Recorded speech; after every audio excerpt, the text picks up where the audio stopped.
नमस्ते आदरणीय अध्यक्ष महोदय, उपस्थित शिक्षकगण एवं मेरे प्यारे मित्र। मेरा नाम अमीषा सिंह है।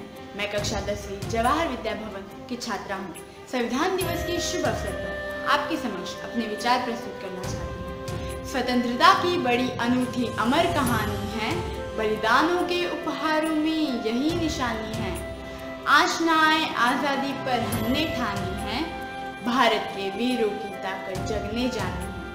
आज देश और दुनिया में फैले सभी हिंदुस्तानी भारतीय संविधान दिवस का पावन दिवस मना रहे हैं। इस शुभ अवसर पर आप सभी को मेरी ओर से हार्दिक शुभकामनाएं। 3 रंगों में सिमटी है अपने देश की कहानी, चलो दोहराते हैं इसे अपनी जुबानी। भारत हमारी जन्म एवं कर्म भूमि है। भिन्न भिन्न जाति वर्गों के लोगों के बीच इस देश ने अपनी पारंपरिक सभ्यता एवं सर्वधर्म सहिष्णुता की भावना के कारण विश्व में अनूठी पहल बना रखी है। भारत की संस्कृति और भव्यता देख लोग दांतों तले उंगलियां कुतरते हैं। यदि भारत के इतिहास के पन्नों को पलटकर देखा जाए तो हमें ज्ञात होगा किस प्रकार अनेक महान विभूतियों ने इस देश को आजाद करने के लिए अपने प्राणों की आहुति दी।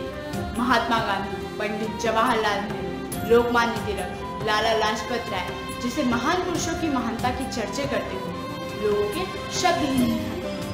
ऐसे ही एक महान पुरुष डॉक्टर भीमराव रामजी आम्बेडकर ने 2 वर्ष 11 महीने और 18 दिन में दुनिया का सबसे बड़ा, बेहतरीन एवं शक्तिशाली संविधान का निर्माण किया, जिसे संविधान सभा द्वारा 26 नवंबर 1949 को पारित किया गया। भारतीय संविधान दिवस सरकारी तौर पर मनाया जाने वाला कार्यक्रम है, जिसे डॉक्टर बाबा साहेब आम्बेडकर की याद और उन्हें सम्मानित करने के लिए मनाया जाता है। आओ झुककर सलाम करें जिनके हिस्से में यह मुकाम आता है। खुशनसीब होता है वह खून जो देश के काम में आता है। संविधान के उद्देश्य प्रस्तुत करने के पूर्व प्राय संविधान की प्रस्तावना प्रस्तुत की जाती है। संविधान की प्रस्तावना में संविधान के सार, अपेक्षाएं, उद्देश्य, उसका लक्ष्य प्रकट होता है। प्रस्तावना यह घोषणा करती है कि संविधान अपना शक्ति सीधे जनता से प्राप्त करती है, इसलिए यह हम भारत के लोग इन वाक्यों से प्रारंभ होता है। आज संविधान दिवस मनाना मात्र एक औपचारिकता बनकर नहीं है। आज संविधान के मायने दिन प्रतिदिन बदलते जा रहे हैं। डॉक्टर बाबा साहेब आम्बेडकर का स्वप्न था कि यह संविधान हमारे देश को उसके प्रगति के मार्ग पर आगे बढ़ाने में उपयोगी सिद्ध होगा, लेकिन आज अधिकतर लोगों को नहीं पता आज क्या है। लगभग 99% जनता यह नहीं जानती है आज संविधान दिवस है। ये उन्हें तो उनके अधिकारों के बारे में नहीं पता, उन्हें यह नहीं पता कि उनके कर्तव्य क्या है। इन्हीं कारणों से जिस उद्देश्य से संविधान की स्थापना की गई थी, आज हर रोज उन उद्देश्यों की हत्या की जा रही है। जब संविधान बना तब सबने सोचा था भारत का नया जन्म होगा, जहां लोगों को जीने का अधिकार होगा, जहां लोगों को सही मायने में आज़ादी मिलेगी। भारत के प्रत्येक व्यक्ति ने अंग्रेजों से लड़कर स्वराज्य प्राप्त किया। इस स्वराज्य में राम राज्य होगा, हमने ऐसा स्वप्न देखा था। पर जैसे जैसे समय बीत रहा है वैसे वैसे संविधान के मायने दिन प्रतिदिन बदलते जा रहे हैं। आज हम आज़ाद होकर भी गुलाम हैं। जी हाँ, हम गुलाम हैं, बेईमानी के, भ्रष्टाचार के, रिश्वतखोरी के, स्वार्थ भाव के गुलाम हो गए हम और हमारा भारत। हमें इस गुलामी से आज़ादी पाने की आवश्यकता है। हम आज के जीवन के महत्व को समझकर उसे अपने जीवन में आत्मसात करें। कीमत करो शहीदों की, वो देश पर कुर्बान हुए। सिर्फ 2 दिन की मोहताज नहीं देशभक्ति, नागरिकों की एकता ही है देश की असली शक्ति।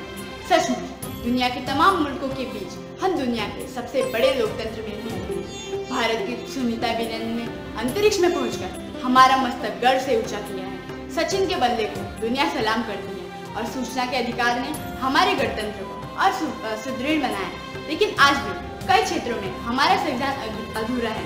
क्या ऐसे ही भारत की कल्पना करके संविधान लिखा गया था? क्या ऐसे ही अधूरे भारत की कल्पना की थी शहीदों ने? नहीं, कदापि नहीं। हमें बेरोजगारी, भ्रष्टाचार और जनसंख्या पर आज़ादी पाए बिना अपने देश में संविधान के उद्देश्य की पूर्ति नहीं कर सकते। हर व्यक्ति को अपने कर्तव्य के प्रति ईमानदार होना पड़ेगा, तभी हम अपने देश में संविधान लागू कर पाएंगे। दोस्तों, हम भारत के भविष्य हैं। आगे चलकर हमें इस देश को एक नए तरीके से निर्मित करना है। आओ कुछ कर दिखाएं। इस तिरंगे झंडे को सदा अपने दिल में बसाए रखें। संविधान दिवस मनाते समय हम स्वाधीनता और लोकतंत्र की रक्षा का प्रण लें। हम मिलकर यह प्रतिज्ञा करें कि हम अपने देश के प्रति ईमानदारी और वफादारी के साथ सेवा करेंगे। चलो संविधान दिवस एक नई सोच से मनाएं। भूल गए हैं जिनको, उनका फर्ज चुकाएं। भ्रष्टाचार मिटाने का, अपना फर्ज चुकाने का, है समय अब भी। अब जब जो भूल हुई उसे नहीं दोहराना है। अपने पापों को अब तो धो डालो, अब तक जो नहीं किया अब तो कर डालो, अपने देश को सोन चिरैया बनाना। अंत में इन 4 पंक्तियों द्वारा मैं अपनी वाणी को विराम देती हूँ। उठो वतन के वीर जवानों, सोया राष्ट्र जगाना है, बंदूकों के साज बनाकर हमें तिरंगा गाना है, अंबर को मुट्ठी में भरकर अब धरती पर लाना है, बलिदानों के दौर भरे हूँ हिंदुस्तान बचाना है। जय हिंद, जय भारत, जय संविधान।